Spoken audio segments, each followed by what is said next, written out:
नमो अरिहन्ताणं नमो सिद्धाणं नमो आयरीयाणं नमो वज्रायाणं नमो लोये सव्यसाहुणं।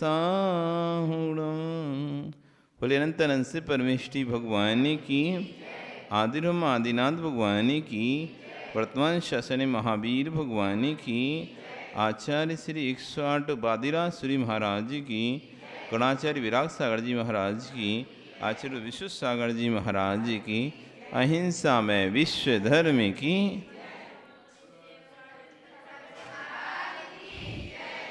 चलें करेंगे हम पाठ।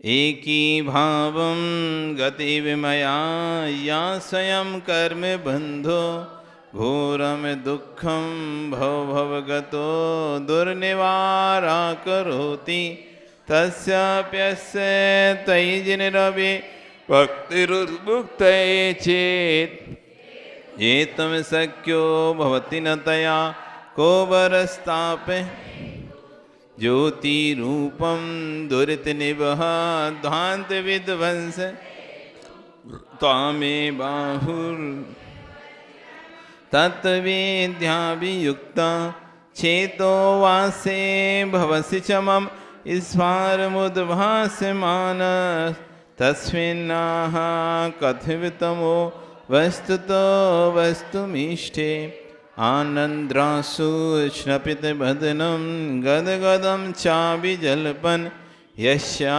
एतत्तैदृढमनः भवन्तं तस्य विस्तदपि च सुचिरं देहबल्मीकमध्यान् निष्कास्यन्ते विविधविषं व्याध्या काद्रिभिः प्रागेभ्यः त्रिदिवभवनादेशदा भव्यपुण्यात् पृथ्वीचक्रं कनकमयदां देवनिर्णीत इदं ध्यानद्वारं मम रुचिकरं शान्तिगेहं प्रविष्ट तत्किं चित्रं जिनवदुरितं यस्वर्णि लोकस्यैकस्त्वमसि भगवन् निर्निमित्तेन बन्धुस् तय्ये भासो सकलविषया शक्तिरप्रत्यनीका भक्तिस्पीतां चिरमदिवसन्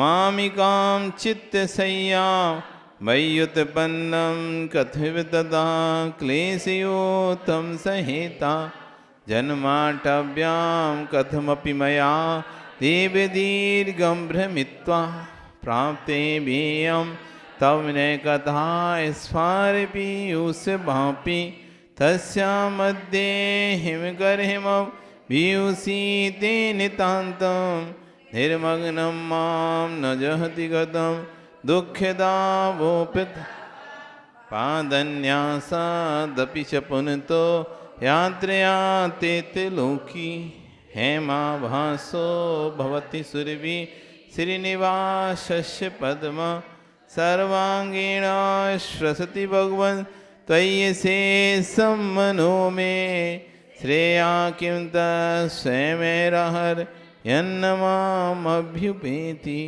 पश्यन्तं तद्वचनमृतं भक्तिपात्र्याप्रवन्तं कर्मारण्यात् पुरुषमस्मानन्दधामप्रविष्टं त्वं दुर्वारा स्मरमधरं तत्प्रसादे के भूमिं क्रूरागारा कथिरुजा कंठका निर्लुठन्ति। हम यहाँ पर विगत कई दिनों से साता वेतनी कर्म के बंध के कारणों में चर्चा कर रहे थे। अभी तक हमने भूत अनुकंपा, वृत्ति अनुकंपा, दान, इन 3 विषयों की चर्चा की। अब चौथा विषय दे रहे हैं सराग संयमादि। सराग संयमादि, संयम। सबसे पहला सराग संयम में संयम की परिभाषा समझें। 5 इंद्रियों और मन के विषयों से विरक्त होना, षट काय के जीवों की हिंसा का ना करना, ये संयम है। 6 काय कौन कौन सी पता है? आपके पास कितनी काय? कितनी काय है आपके पास? काय, काय समझते हो ना, शरीर। काय मतलब शरीर। आपके पास कितने शरीर हैं? कौन सा वाला शरीर है? कौन सी काय है आपकी? कितने काय के जीव होते हैं? कितने काय के जीव होते हैं? कौन कौन से 6 काय के जीव होते हैं?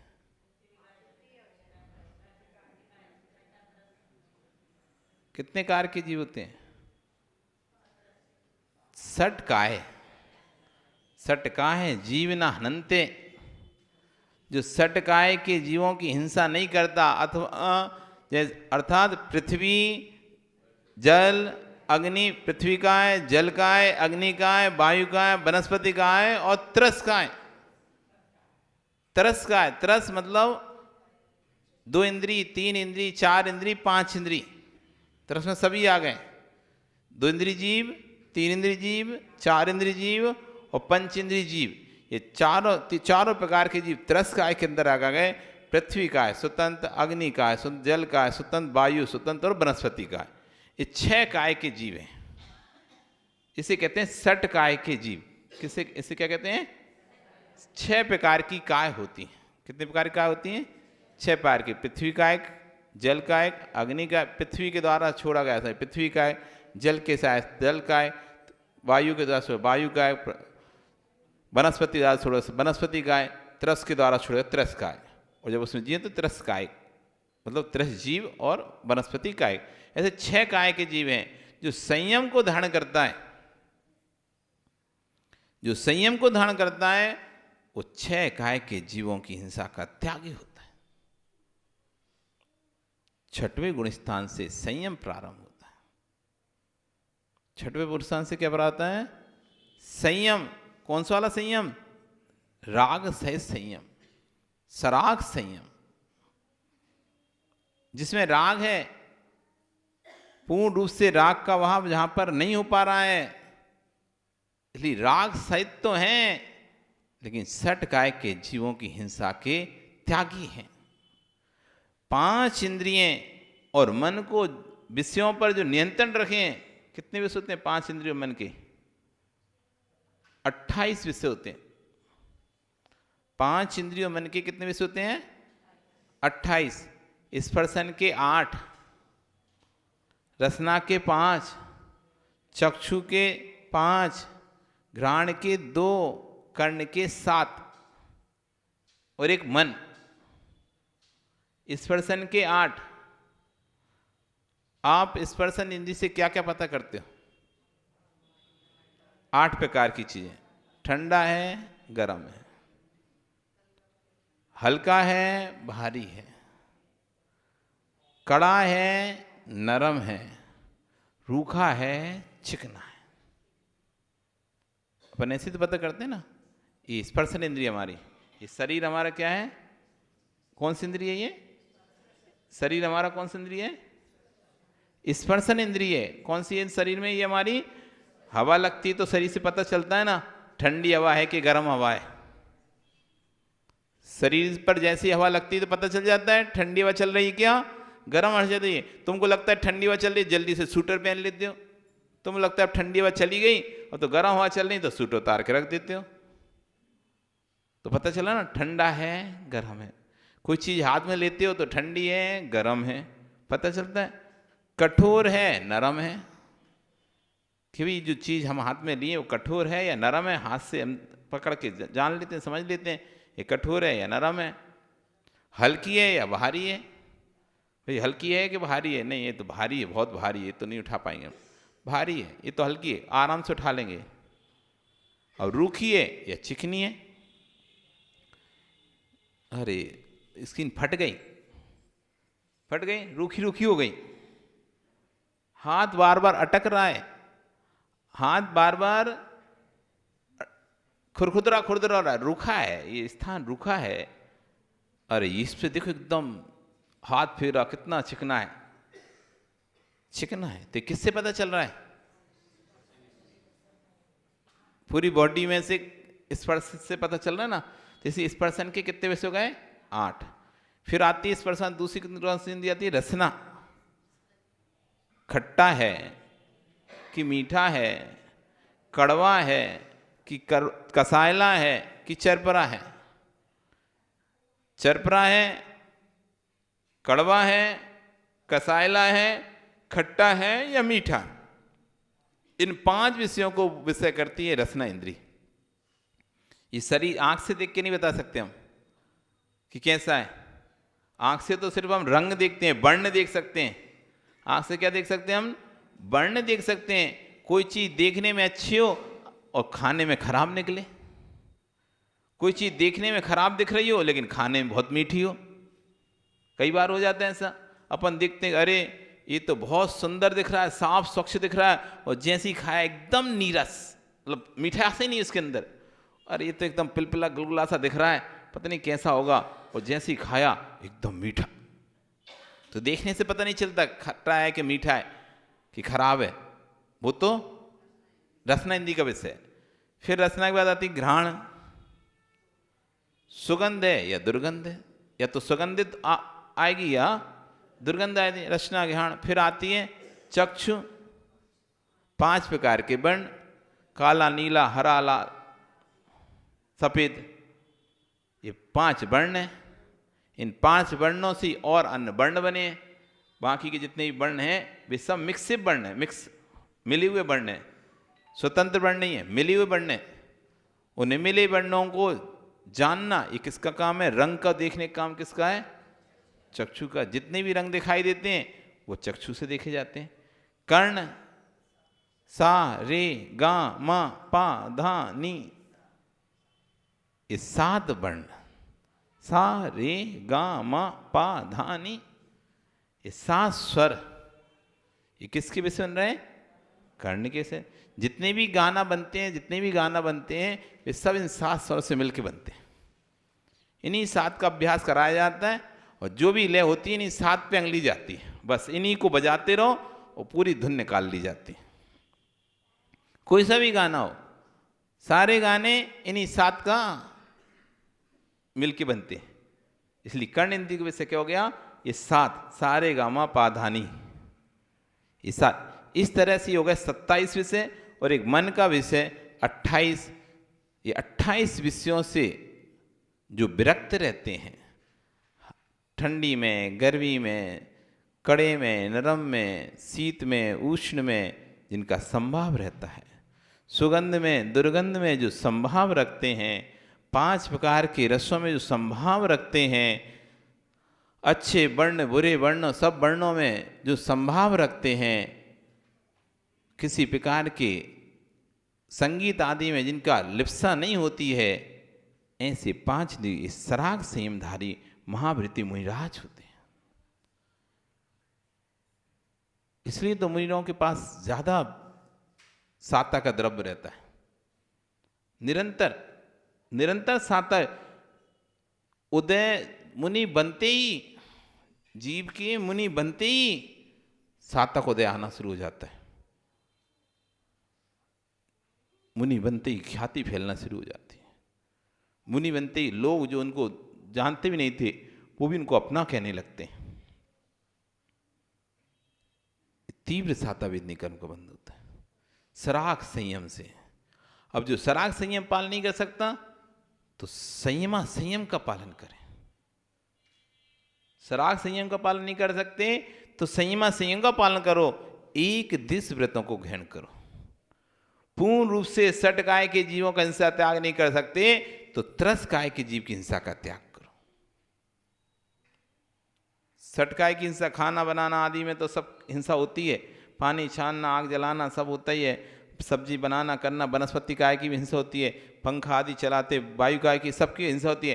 तो जो सट काय के जीव में से जो सिर्फ मात्र त्रस काय के जीव की रक्षा का नियम ले लेता है, मैं चींटी को नहीं मारूंगा, मैं कीड़े को नहीं मारूंगा, मैं मच्छर को नहीं मारूंगा, मैं मक्खी को नहीं मारूंगा, मैं इंसान को नहीं मारूंगा, मैं जानवरों को नहीं मारूंगा, ऐसा जो नियम ले लेता है वो संयम नाम का चायत को प्राण कर लेता है, पंचम गुण स्थान बढ़ती हो जाता है। जिसका स्थावर हिंसा का तो त्याग हो गया, लेकिन त्रस जिसका स्थान हिंसा का त्याग नहीं हुआ है लेकिन त्रस हिंसा का त्याग हो चुका है, वो भी तीव्र साता वेदनी कर्म का बंध कर दो। संयम संयम, कुछ संयम है कुछ असंयम है। स्थावर की घात कर रहा है इसलिए असंयम है, लेकिन त्रस का घात नहीं कर रहा इसलिए संयम है। तो संयम संयम ये 5वें नंबर का गुण स्थान जिसे कहते हैं पंचम देश वृत्ति सावक, वह भी तीव्र साता वेदनी कर्म का बंध करता है। फिर उससे और नीचे चले, ये भी नहीं ले पा रहे तो कह रहे हैं अकाम निर्जरा, इच्छा ना होते हुए परवश होकर जो कष्ट उठाता है लेकिन उसमें भी शांति से सहन करता है। पीड़ा हो रही थी, पैर दर्द कर रहा था, बैठ नहीं पा रहे थे आप, फिर भी अब कौन उठे, सभा खराब हो जाएगी। हम उठेंगे तो सभा में हलचल हो जाएगी, हम उठेंगे तो सभा बिगड़ सकती है, तब भी मन नहीं है बैठने का, तब भी लेकिन शांति से उस दर्द को सहन कर रहा है। नहीं, मेरे कारण से सभा खराब ना हो, और उस भाव को लेकर वो शांति से अपने पैर के दर्द को सहन कर रहा है, अकाम निर्जरा कर रहा है। इच्छा नहीं होने पर भी सहन कर रहा है, ये भी तीव्र साता वेदनी बंध का कारण है। कहीं आप सभा में थे, कहीं बिहार करा रहे थे नरेश, अब बिहार करा, उस समय हो गया टाइम भोजन का, लेकिन साथ में और कोई है नहीं, आप छोड़ के जा नहीं सकते, छोड़ के जा नहीं सकते, कोई आया नहीं है। अब आपको मन में तो है टाइम हो रहा है, टाइम भोजन, लेकिन साथ में ये भी है नहीं, छोड़ के नहीं जाएंगे। तो शांति से अब आपने उस भोजन की व्यथा को आप सहन करते रहे। अब रात हो गई, कोई बात नहीं, अब रात भर बेचैनी तो हो रही है, लेकिन फिर भी किसी से कुछ कह नहीं रहे हो, शांति से अपने सहन कर रहे हो, ये साता वेदनी। जो व्यक्ति अपने दुख को जितनी शांति से सहन करता है उसको उतना अधिक साता वेदनी कर्म का बंध होता है। ऐसा नहीं समझना कि दुख होने से असाता का बंध होगा। असाता के उदय में दुख हो सकता है, असाता के उदय से दुख हो सकता है, लेकिन दुख में साता का बंध हो सकता है। असाता के उदय से पीड़ा शरीर में आ सकती, सिर दर्द कर सकता है कि हमारा सिर दर्द कर रहा है असाता के उदय से, लेकिन उस सिर दर्द आप चुपचाप शांति से बैठे हैं, भैया बाम हो तो दे दो, हम लगा लेंगे, सिर दर्द कर रहा है, और आपने चुपचाप बाम लगा दी।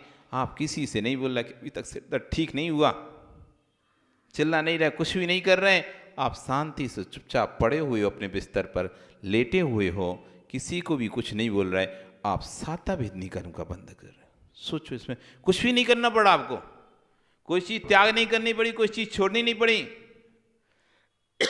चाहे आप चिल्लाते तब भी वो दर्द रहता, नहीं चिल्ला रहे, नहीं रो रहे, तब भी दर्द है। शांति से आप सहन कर रहे, किसी ने आपको कुछ बोल दिया, किसी ने आपको कुछ कह दिया, आप चुपचाप उसको सुनकर रह गए, उत्तर नहीं दिया, प्रत्युत्तर नहीं दिया। आप चाहते तो बोल सकते थे, आप चाहते तो पलटकर जवाब दे सकते थे, लेकिन तब भी आपने एकदम सुनकर ऐसे जैसे कोई बात ही ना हो, और उसको अंदर ही अंदर अपने अंदर रख लिया, छोड़ो कोई बात नहीं। आप साता वेदनी कर्म का बंध कर रहे हैं। शांति से आपने उस बात को सहन करके अंदर ही अंदर निकाल दिया, कोई बात नहीं, किसी को ना बताया, ना किसी से कहा, और ना झगड़ा किया। कई बार होता है हमारे जीवन में, लाइफ में कई बार आता है, कोई हमको कुछ बोल देता है, हम बोल तो सकते थे, लेकिन हम चुप होकर शांति, चलो जान दो, कोई बात नहीं, आज ही आया, एक दिन के लिए आया, जाने दो, छोड़ो, और हम उस बात को भूल जाते हैं और उस पर कोई भी प्रतिक्रिया नहीं करते। वो क्षण जो रहता है, वो क्षण आपके साता वेदनी कर्म के बंध का क्षण होता है। कि सामने वाले ने गाली दी है, अब आप उसके बाद क्या करेंगे? किसी ने आपको गाली दे दी, धक्का दे दिया, अब आप क्या करेंगे? आप चाहो तो उस पर चिल्ला सकते हो, दिख नहीं रहा तुमको क्या? आप चाहते कोई बात नहीं, पता भी नहीं चलने दोगे कि मुझे धक्का लगा है। ये साता भेद नहीं हो रहा है बंदा।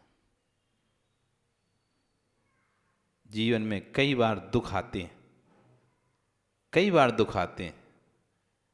उन दुखों में अपने आप को व्याकुल नहीं करोगे तो साता भेद नहीं कर्म का बंद करोगे। और उस दुख में यदि व्याकुल होगे, रोगे, परेशान होगे, स्वयं और दूसरों को करोगे, तो फिर से दोबारा से वो कर्म का बंद कर रहे हो जिस कर्म से तुम पीड़ित हो। अभी वापस उसी कर्म का फिर से बंद हो रहा है, फिर से वो कर्म फिर से उदय में आएगा।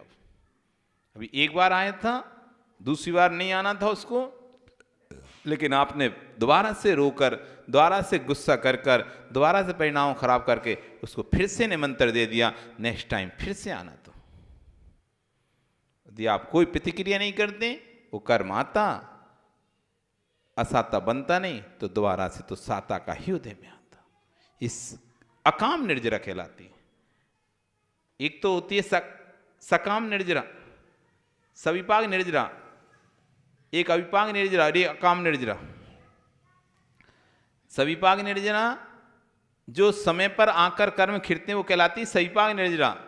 अविपाक निर्जरा समय से पहले हम कर्मों को उदय में ले आते हैं, वो अविपाक निर्जरा कहलाती है। और ये अकाम निर्जरा, इच्छा नहीं है, कोई व्यक्ति नहीं सुनना चाहता किसी की, कोई व्यक्ति किसी दबके नहीं रहना चाहता, कोई व्यक्ति किसी की ऊंची आवाज से बात नहीं सुनना चाहता। सब प्रेम से बात करो तो सुनेंगे, लेकिन फिर भी वो व्यक्ति दूसरे की बात सुन रहा है, किस लिए? गुरुजी सामने खड़े हैं इसलिए शांत रहो। गुरुजी सामने इसको ऊंची आवाज में बोल लेने दो, और गुरुजी सामने हम कुछ नहीं बोलेंगे। चुपचाप उसने सहन कर लिया, कुछ नहीं बोला, ये उसकी अकाम निर्जरा चल रही थी। ये उसको साता भेद नहीं कर्म का बंद हो रहा। किसी को जेल में डाल दिया, खाना नहीं दिया जा रहा, तो चुपचाप ठीक है, अब खाना नहीं दे रहे, मिलना नहीं है, कोई बात नहीं, आज मेरा उपवास। अकाम निर्जरा। भोजन कर रहे थे, भोजन करते करते आपको लग रहा है कि अमुक सामग्री मुझे थाली में नहीं आ रही है, मौन लेके रखा है आपने, मौन से भोजन कर रहे हैं, और मौन के कारण अब आप बोल नहीं पा रहे मुझे वो सामग्री चाहिए, और सामने वाला दे नहीं रहा वो सामग्री। आप उसी समय थाली पे अब मैं सामग्री का त्याग करता हूं, यह आपकी अकाम निर्जरा हो रही। इच्छा नहीं थी त्याग करने की, लेकिन अब मिल नहीं रही तो संक्लेशता करने से अच्छा है कि चलो त्याग कर देते हैं, कम से कम भाव तो नहीं आएगा दोबारा से कि मुझे वो चाहिए। फिर यही भाव आ गया, हमने तो छोड़ दी ना, अब क्या करना है, अब कोई लेके भी आए ना तो हमने तो छोड़ दी। आपने साता का भेदनी का बंद करना शुरू कर दिया। कोई चीज आपको ना मिल रही हो तो आप त्याग कर दिया करो।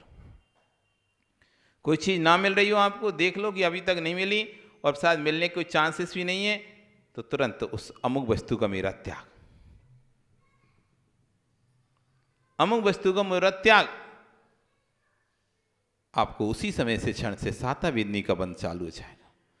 आपकी निर्जरा चालू हो गई। इच्छा नहीं होने पर भी, इच्छा तो खाने की थी लेकिन आ नहीं रही, अथवा कोई व्यक्ति दे नहीं रहा, चलो दे है नहीं रहा, आ है नहीं रही है, तो त्याग कर देते हैं। अकाम निर्जरा। फिर कह रहे हैं बाल तप। आत्मज्ञान से शून्य जो तप करा जा रहा है, कोई उपवास कर रहा है, कोई एकासन कर रहा है, पता नहीं है, बच्चों से कह दिया ठीक है चलो तुम उपास कर लो, आज मुख सप्तमी की है, उसने मुख सप्तमी को उपास कर लिया। क्यों उपास करना था? कोई मतलब नहीं था, बस माँ ने बोला था कि उपास करना है, सब बच्चे करते हैं तो तुमको उपास करना है, तो उपास कर लिया। ये बाल तप हो गया। ज्ञान नहीं ना वो किस लिए तप किया जा रहा है। उपवास एक तप है, एकासन तप है। एक आप ऐसी मत समझना उपवास एकासन है, ये तप है, तप। 12 तपों में अनशन, अमोदर्य, वृत्ति परिसंख्यान, रस परित्याग, विवेक संयासन, काय क्लेश, से तप है, तप। उपवास करना बहुत बड़ी तपस्या है, पर उपवास तपस्या किसके लिए की जा रही ये पता नहीं है, तो बाल तप की श्रेणी में आएगा। हम जो उपवास कर रहे हैं वो किस लिए कर रहे हैं, उसको करने का क्या उद्देश्य है, उस दिन उपवास करने कर हमारे परिणाम कैसे होना चाहिए, क्या भाव होना चाहिए। ऐसा नहीं होना चाहिए कि उपवास तो कर लिया और घर के सारे कपड़े निकाल वॉशिंग मशीन डाल के धोने लगे। आज काम तो कुछ है नहीं, खाना वाना तो खाना नहीं है, तो क्या करें, घर के काम ही कर ले रहे। तो बेड की सफाई शुरू कर दी, कमरे की सफाई शुरू कर दी कि आज तो उपवास है। कोई पूछे का है आज काम, आज उपवास है ना, तो सोची चलो घर की सफाई कर ले रहे। आज सोचा घर की सफाई कर ले, तो अब घर की सफाई करने ले। उपवास किया क्यों था ये तो पता ही नहीं तुम्हें। उपवास समीप रहने के लिए, आत्मा के समीप रहने के लिए उपवास किया जाता है। जो हमारा भोजन में समय व्यर्थ हो रहा था वो समय हम भगवान की भक्ति में लगाएंगे। अब आज हम उपवास करेंगे, जितने समय हम क्रियाओं में लगाते थे गृहस्थी के, वो समय आज हमारा बच जाएगा। वो सारा समय हम भगवान की भक्ति के लिए देंगे, इसलिए किया जाता था उपवास। इसलिए किया जाता उपवास, ना कि पूरे घर के कपड़े वपड़े इकट्ठे करके धोने के लिए कि जितने कपड़े थे धो लो, चद्दर थी जितनी बेड सी सब धो के डाल दो। आज काम कुछ है नहीं, खाना कोई बनाना नहीं है, घर में सबका उपवास है आज, तो क्या करें, तो ये कर लो काम उपवास। ये बाल तप में आएगा आपका, ये सम्यक तप नहीं हो पाएगा। बुद्धिपूर्वक हे भगवान मैं कर्म की निर्जरा के लिए आज उपवास करता हूँ, मेरे कर्मों का क्षय। अब तुम कर रहे हो, उसने एक माँ ने किए थे रोहिणी के, तो हम भी कर ले रहे रोहिणी के व्रत। एक ने किए थे उसके व्रत 16 कांड, तो हम भी 16 कांड कर लेते।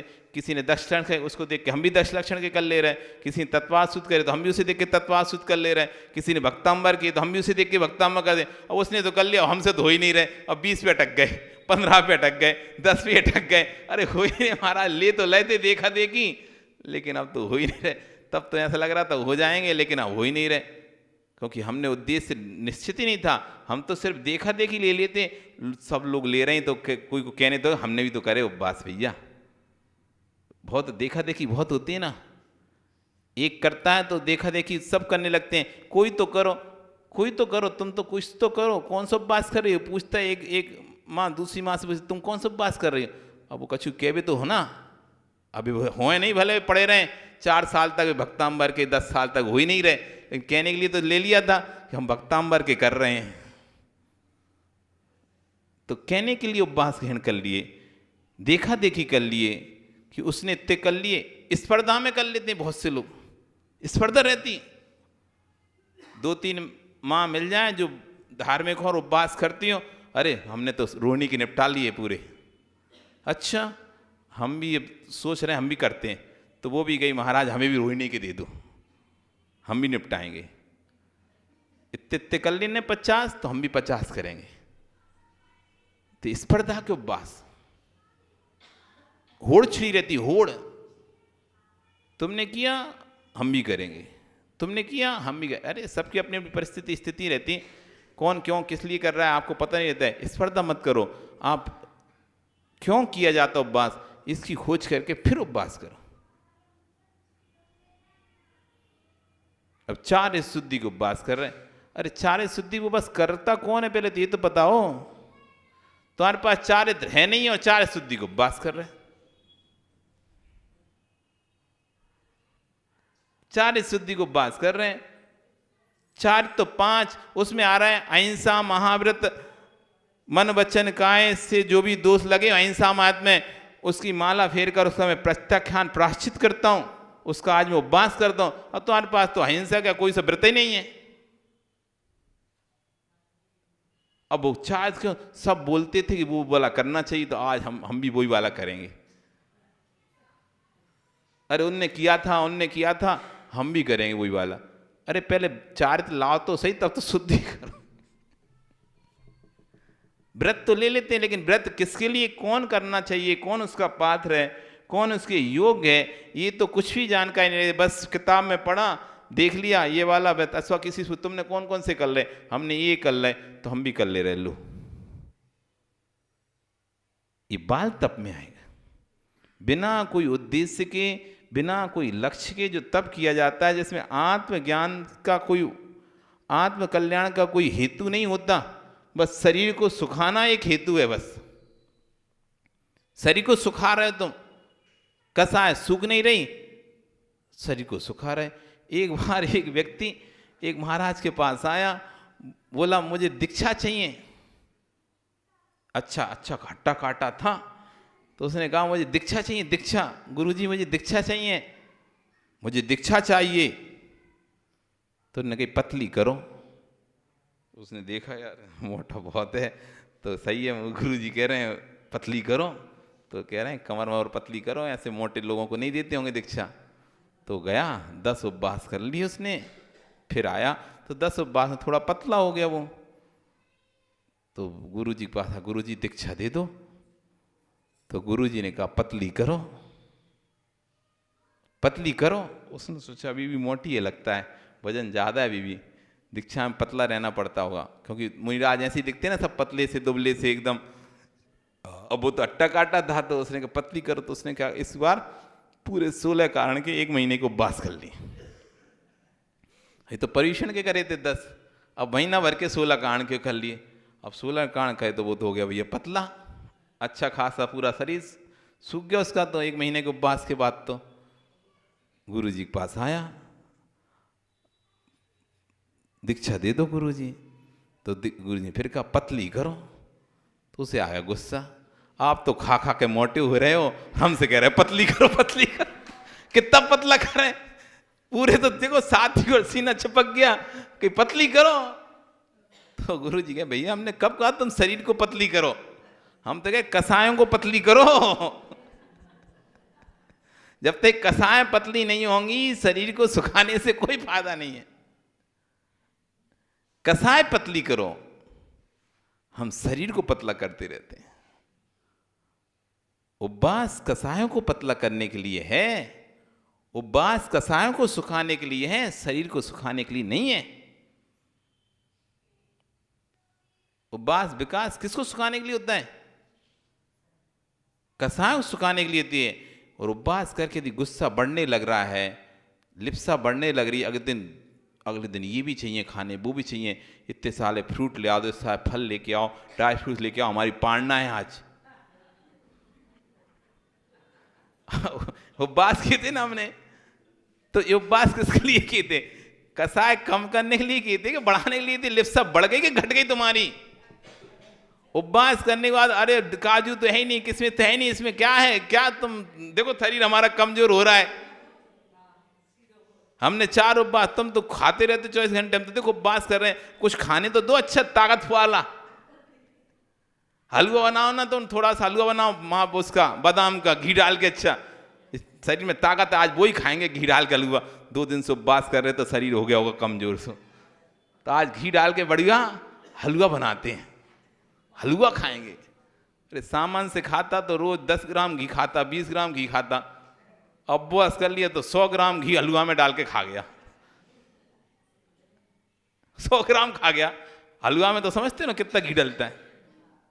और अच्छा खासा चाहिए से ऊपर लबा लबा दिखता हुआ, ऊपर तक दिखे तब तो लगेगा हलवा है, नहीं तो काय का हलवा वो जिसमें घी ना दिखे। तो वो सट्ट कर गए, आज उपवास की पाड़ना है हमारी, तो हलवा से ही खोलेंगे। उपवास की पाड़ना है, तो ये उपवास सबने कसायों को सुखाने के लिए किया था, शरीर को सुखाने के लिए किया था। तुम्हारी तो रसना इंद्रिय की लोलुपता बढ़ गई उपवास करने के बाद। लोलुपता कम करने के लिए उपवास किया था, जिह्वा को कंट्रोल करने के लिए उपवास किया था। ये तो अगले दिन पाड़ना में तो सब ये चीज चाहिए, वो चाहिए, ये चाहिए, वैसे सामान से चुपचाप 2 रोटी खा के उठ के चले जाते, और लेकिन आज तो पाड़ना है तो विशेष चाहिए। तो ये उपवास नहीं था, इसका बाल तब चल रहा था, इसने सोचे नहीं है। उपवास में मैंने 1 दिन तो पूरा भूखकर इस इंद्रिय को दिया, खाने को कुछ भी नहीं दिया, और अगले दिन इतना दे रहा हूं, इतना दे रहा हूं कि दस्त लग गए। हाँ, आदमी 1 दिन उपवास करता है, 2 दिन उपवास कर ले, 3 दिन अब पर्यूषण आते ना, तो तब भीड़ लग जाती उपवास करने वाला, भीड़ लग जाती। जैसे वो होता ना बरसात में बरसाती मेढक टर्र टर्र करके, नहीं बहुत सारे मेढक गिरने लगते हैं बरसात में, जगह जगह जहां से निकलो तो वहां से आवाज आने टर्र टर्र, रात में से आती टर्र, ऐसी आवाज आती है ना, कहीं से ही निकलो आप, ऐसी पर्यूषण में बरसात में जैसी भीड़ हो जाती है उपवास करने वालों की। वे 10 दिन जिन्हें कभी धर्म जाना नहीं है, वे 10 दिन जिन्हें कभी जिनवाणी सुनी नहीं है, वे 10 दिन जिन्हें कभी भगवान की भक्ति की नहीं है, ये 10 दिन जिनमें किसी विषय को जाना भी नहीं है, जिस धर्म के एक ABCD को जानते नहीं है, भगवान के 24 नाम तक जिनको याद नहीं है, 10 उपवास कर रहे हैं।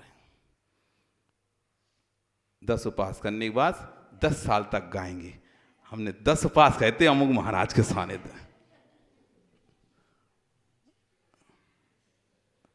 उन्हीं का तप ये बाल तप कहलाया। देख ले रहा और ये 10 उपवास कर रहे हैं, कोई उपास नहीं है, उसका कोई फायदा नहीं है, बाल तप है। साता वेदनी का बंद तो हो जाएगा उससे, लेकिन कर्म की निर्जरा नहीं होगी उससे। कर्म की निर्जरा नहीं हो रही। महाराज जी अमुक के समय में 70 लोगों ने यहां पे 10 उपवास किए थे, 50 लोगों ने यहां पे 10 उपवास किए थे। अब 50 लोगों ने बताओ तो सही कितने लोग भगवान की भक्ति करते हैं। जो 50 लोगों ने उपवास किए थे 10-10, उसमें से आके दिखाओ तो कितने भगवान की भक्ति करते हैं और कितनों ने अभक्ष का त्याग कर दिया उपवास करने के बाद। कितनों ने उपवास करने के बाद अभक्ष का त्याग कर दिया कि 10 उपवास करे, कितनी महान साधना करी, और अगले दिन ठेले पर चाट खा रहे हो तुम, आलू प्याज खा रहे हो, वहां पे समोसा खा रहे हो, कहीं अब खोलना है भूख तो ऐसे अच्छा नहीं लगेगा, कुछ रोटी मोटी चटपटा चाहिए कुछ ऐसा। वो व्रत खोलने के लिए अरे मजा नहीं आया, तुम एक काम करो समोसा लेके आओ बाजार से, कचौड़ी लेके आओ बाजार से, वो खाएंगे, उपवास उससे खोलेंगे। तो 10 दिन तुम कर क्या रहे थे? 10 दिन की साधना के बाद आपके अंदर कितना संयम आ गया कि आपने देखो 10 दिन साधना की, अन्न पानी सब छोड़ के बैठे थे, आज से मैं अब वापस अपने जीवन में वापस जा रहा हूं, अब से मैं अभक्ष का त्याग करता हूं। जब 10 दिन बिना खाए जीवित रह सका, तो पूरी जिंदगी अभक्ष खाए बिना जीवित नहीं रह सकता क्या? कितनी बड़ी साधना की थी, 10 दिन उपवास करके कितनी बड़ी साधना की थी, लेकिन 11वें दिन पूरी साधना को मट्टी में मिला दिया। जैसी खाने का मुंह खोला तो अभक्ष ही खाना है। ये कौन सी साधना थी? बड़े उससे कह रहे हो हमने 10 उपवास करे, लक्षण के 10 लक्षण के 10 उपवास करे थे। तो क्या हुआ 10 उपवास करके तुमने? क्या क्या क्या विशेषता हासिल कर ली तुमने? भूखे रह के शरीर को सुखाया था, और उसके बाद क्या किया था तुमने? कोई परिवर्तन आया? कोई जीवन में संयम आया? कोई नियम भी लिया? एक छोटा सा नियम भी लिया कि 10 उपवास के उपलक्षण में, 10 उपवास के उद्यापन के उपलक्षण में कि मैंने 10 उपवास किए, 10 दिन तक मैं भूखा रहा, आज मैं नियम लेता हूं अमुक वस्तु का आजीवन त्याग करता हूं। नहीं आया। बस माला पहननी थी और बैंड बाजे के साथ और अच्छा लग रहा था, इसलिए उपवास कर रहे थे। सम्मान होगा, समाज के लोग कहेंगे वाह वाह तूने बहुत अच्छा किया, टीका लगाएगा, माला लगाएगा, पहनाएगा, घर वाले थोड़े कपड़े वपड़े दे देंगे, कोई सोने की चेन दे देगा तो कोई नए कपड़े दे देंगे, कोई अंगूठी पहना देगा, बस उसी में खुश थे। इसलिए 10 उपवास अगली बार फिर करेंगे, फिर मिलेगा। इस बार किया सो मिला, अगली बार फिर कर लेंगे, फिर कपड़े मिल जाएंगे, फिर एक सोने की चेन बन जाएगी, रिश्तेदार आ जाएंगे दूर दूर से कपड़े ले लेके, नहीं जगह जगह से, क्योंकि अब तुमने 10 उपवास करे, और 10 उपवास करे तो रिश्तेदार तो आते ही आते हैं फिर पारना के समय पे सबके। तो आएंगे तो खाली हाथ तो आएंगे नहीं ना, कुछ तो लेके ही आएंगे। टीका करेंगे, कम से कम करे तो 500 का टीका तो कर ही देंगे फिर भी। अब 100-200 के जमाने तो गए ना, अब नहीं रहे 11 रुपया के जमाने। अब तो 501 से कम तो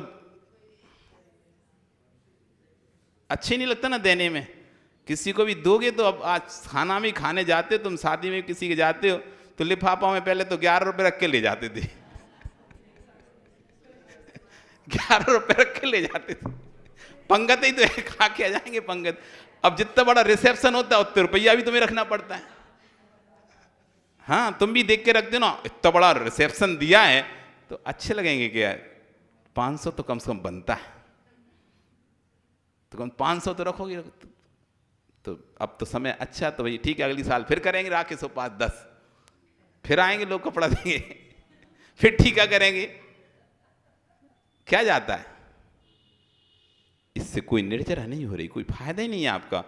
बाल तब चल रहा है, शरीर सुखा रहे हो बस, जैसे तैसे करके आड़े टेढ़े होकर लोट पटोट के नहीं 10 कर लिए।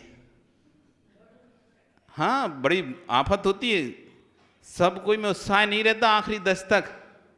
जैसा पहले दिन उपवास करने में उत्साह था, जैसे पहले दिन भक्ति करने में उत्साह था, 10वें दिन तक तुम देख लो क्या हालत होती है। उत्साह तो नहीं रहता, बस वो तो कहना अब 8 हो गए हैं, 7 हो गए हैं, तो अब 7 तो कर ही लें, अब कर ले रहे, 3 और खा जा रहा हूं, जैसे तैसे निकल जाएंगे वे, लोट खपोट के नहीं, जैसे भी रात भर बस निकलना है, वो तो कुल मिला के निकालना है, 3 दिन निकालना है। वहां पे कोई भाव ही नहीं आ रहा अंदर की मुझे हाँ मेरा इतना उत्साह, चलो अब मैं बैठ के 1 घंटा सामयिक करूंगा, भगवान की भक्ति करूंगा, बहुत अच्छे से मैं बैठकर अपना ध्यान करूंगा। क्योंकि शरीर में तो ताकत बिल्कुल बची नहीं है ना, शरीर तो पूरी खत्म ही हो चुकी है। क्योंकि उपवास का या क्या अचानक कर दी तुमने, तो कोई आपको अभ्यास तो था नहीं कि पहले से करते चले आ रहे थे, 2 उपवास करते थे, पारणा करते थे, 3 उपवास करते थे, हार करते थे, ऐसे कोई पहले से अभ्यास के अभ्यास हो, तो वो तो अभ्यास तो था नहीं। अचानक भावुकता में सब कर रहे थे, तो हम भी नाम लिखा दिए, चलो भीड़ में 25 हो गए, तो 26 हमारा, 27 उसका, 28 इसका, 29 इसका, 30 इसका, ऐसे 50 हो गए। बड़ा मजा आ रहा है, चलो इतने सारे लोग करेंगे, बस वो उत्साह में कर ली, कोई भाव थोड़ी ना है कोई उपवास का। देखा देखी चल रही, देखा देखी, हर घर से कोई कर रहा है तो उसकी मां कह रही बेटा देख सब कर रहे हैं, लड़का तू ही अकेला नहीं कर रहा, तू भी कर ले चल। हाँ मम्मी ठीक है, हम भी कर ले, सबके लड़के कर रहे हैं, देख महाराज के पास सबके लड़के कर रहे हैं बैठ के, तो तुम भी कर लो ना उपवास। अब देवी कह रही अपने देवता हस्ते को, सबके पति उपवास कर रहे हैं, तुम कहा नहीं कर, तुम भी कर लो। अब बेचारे करना भी नहीं थी, अब घर में चिल्ला छोटे तो ठीक कर ले रही है, क्योंकि लोग कहीं खाए तुमने उनने नहीं करो, तुम्हारे घर से कोई ने नहीं करो उपवास, तुम्हारे घर से कोई ना उपवास, कब एक आध तो हो जाए, निकल जाए उपवास करने वाला। तो ये सब बाल तप हैं जिसमें आत्मज्ञान का कोई उद्देश्य नहीं है, इससे कर्म की निर्जरा नहीं होती, साता वेदनी का बंद होता है। क्योंकि वो सहन तो कर रहा है, भूख प्यास को 10 दिन तक उसने सहन किया, कैसे भी सहन किया, शांति से भूख प्यास को 10 दिन सहन किया, इसलिए साता वेदनी कर्म का बंध तो करेगा, लेकिन इससे किसी प्रकार की कोई कर्म की निर्जरा नहीं होगी। इसलिए आचार्य भगवान तो कहते हैं जितने उपवास की तुम्हारी सामर्थ्य हो उससे 1 उपवास कम करो। यदि तुम्हारी उपवास 3 उपवास करने की सामर्थ्य है तो 2 उपवास करो, सामर्थ्य 3 उपवास की है 2 उपवास करो, जिससे कि तीसरे दिन किसी कारण से भोजन नहीं भी मिल पाया तो उत्साह भंग नहीं होगा, उत्साह भंग नहीं हुआ, क्योंकि सामर्थ्य तो 3 उपवास की थी ना, तो हमने तो 2 ही करे थे, तीसरा किसी कारण से मान लो अंतराय होगा, कोई कारण मिल गया जिसमें भोजन नहीं मिल पाया या लेट मिला तो चिल्ला चोट नहीं होगी, बकल्प नहीं होगा। अब तुम्हारी सामर्थ्य 3 उपवास की हो, तुमने 3 उपवास कर लिए, अब चौथे दिन कोई ने खाना बनाने में लेट होगा और 1 बजे खाना दिया आपको, आप तो आंख बबूल आ रहे हैं, हम तो 3 दिन से उपवास है, तुम्हें 10 बजे देना चाहिए, तो 9 बजे खिला देना चाहिए हमको, तो तुम 1 बजे आ रहे हो। और क्योंकि सामर्थ्य 3 के बाद खत्म हो चुकी थी पूरी शरीर से, चौथे उपवास की तो सामर्थ्य किंचित मात्र ही नहीं थी, उसको तो ऐसा लग रहा था बस सुबह जल्दी से हो और हम जल्दी से खाना बनाए, कोई घर में आके 9 बजे खाना बना दे, हम खा के फ्री हो जाएं। तो सामर्थ्य हमारी 3 की है, तो चौथे उपवास में लेट हो गया, 1 बज गया, किसी कारण से आ नहीं पाए, मंदिर से वापस घर लौट के नहीं आ पाए, और तुम इंतजार ही कर रहे थे अब आ रहा है, और जैसे हुआ है आप भड़बड़ा है, तो समझ नहीं आ रहा हम 3 दिन से उपवास है। इस सामर्थ्य से अधिक उपवास कर लिया उसने, सामर्थ्य से अधिक उपवास कर लिया, इसलिए अपनी जितनी सामर्थ्य से 1 उपवास कम करो, जिससे थोड़ा बहुत आगे पीछे लेट भी हो जाए। ये लेट भी हो जाए तो फिर कोई विकल्प ना है, विकल्प ना हो तब तो आपको शांति से उपवास का आनंद आएगा, उपवास पर श्रद्धा बनी रहेगी। नहीं तो ज़्यादा उपवास कर लिए और अब स्थिति खराब हो गई, अगली बार से तो भैया कान पकड़े, अब नहीं करें। ये देखा देखी कर तो लए हमने, कहे कर तो लए। अरे भैया वो हालत खराब हुई हमारी, उसके बाद तो 50 बोतल चलवानी पड़ी हमको, तो तब जाके लाइन पे आए। ग्लूकोज की इतनी कमी हो गई शरीर में, ग्लूकोज की कि इतनी बोतल चढ़वानी पड़ी, तब जाके लाइन पे आए। मरते मरते बचे हम तो। अब तो भूल के कभी ना करें। सामर्थ्य से अधिक कर लिया तो आपकी व्रत के प्रति श्रद्धा ही खत्म हो गई। व्रत के प्रति श्रद्धा नहीं खत्म हो गया। कोई अब बोलता है तो आप उसको मना कर दोगे, नहीं भैया मत करना, हमने देखा था बड़ा वो बहुत स्थिति खराब हो जाती है उपवास करने वाले की। क्यों? तुमने इतना अधिक उपवास कर लिया था, इतना अधिक उपवास कर लिया था कि तुम्हारी सामर्थ्य नहीं थी, उससे अधिक काम कर लिया, हालत खराब हो गई। अब तुम्हारी श्रद्धा उसके ऊपर खत्म हो चुकी है। इसलिए जितनी सामर्थ्य हो उससे कम काम करोगे तो हमेशा श्रद्धा बनी रहेगी काम करने। अगले दिन फिर उपवास करने का भाव आएगा। आपकी 2 उपवास करने की सामर्थ्य है, 1 उपवास करो, फिर हार कर लो, तो अगले दिन आप लोग अरे कितना आसान है उपवास करना, आज फिर कर ले रहे। क्योंकि सामर्थ्य 2 या 3 उपवास की थी और आपने तो 1 ही किया था। 1 किया था तो आपको पता भी नहीं चला, कुछ भी लगा ही नहीं ऐसा कि आप उपवास किया है। तो अगले दिन फिर आपके और आपने हार कर लिया। अगले दिन आएगा मन में चलो यार 1 उपवास आसान ही है, उपवास तो कितना जल्दी सरल हो जाता है। फिर से आपने उपवास कर लिया, फिर से उपवास कर लिया, क्योंकि आपको वो कमजोरी, वो पीड़ा वो महसूस हो ही नहीं रही। तो आपके प्रति, आपके अंदर उपवास के प्रति श्रद्धा जमा हुआ है, बना हुआ है, और आपने अधिक कर लिए और पीड़ा हो रही, बेचैनी हो रही, तो आपके अंदर से श्रद्धा खत्म हो जाएगा। नहीं भाई अब नहीं करेंगे अगली बार से। इसलिए साधना उतनी करो जिससे साधना के प्रति श्रद्धा बना रहे। साधना उतनी करो जिससे साधना के प्रति श्रद्धा बना रहे। देखा देखी अथवा सम्मान के लोभ में या किसी की अहंकार में, ईगो में अधिक साधना मत कर लेना, जिससे कि फिर साधना के प्रति आपका जो सम्मान है वो खत्म ही हो जाए। इस अकाम निर्जरा बाल तप की श्रेणी में आता है। जो तप बिना आत्म सिद्धि के किया जाता है वो सब अकाम निर्जरा बाल तप कहलाता है। ये बाल तप साता वेदनी कर्म का बंध तो कराएगा, लेकिन ये कर्म का क्षय करने में कारण नहीं बनता। फिर और भी कारण अब आगे योग, शांति और शौच 3 कारण और साता वेदनी कर्म के देंगे। अभी आपका समय हो गया, कल फिर आओगे। पर्याय रही तो पुनः इन 3 बातों पर और चर्चा करेंगे। योग, शांति, शौच, ये 3 कारण भी हमारे साता वेदनी कर्म के बंध में कारण हैं। इसलिए करो, खूब उपवास करो, इससे साता वेदनी कर्म का बंद होगा। बोली भगवान महावीर स्वामी की। जिनवाणी स्तुति।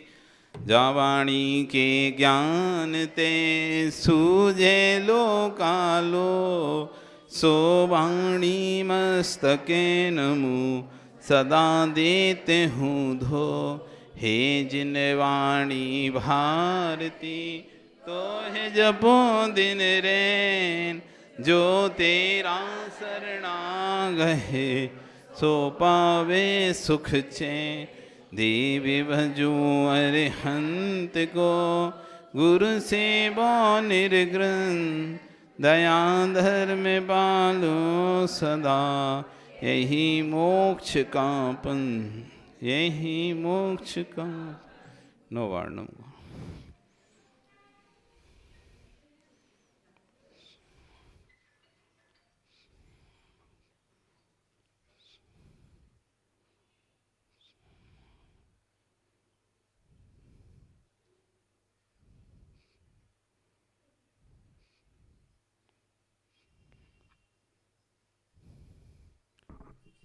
द्वादशांजलि वाणी माता की जय। आचार्य विश्व सागर जी महाराज।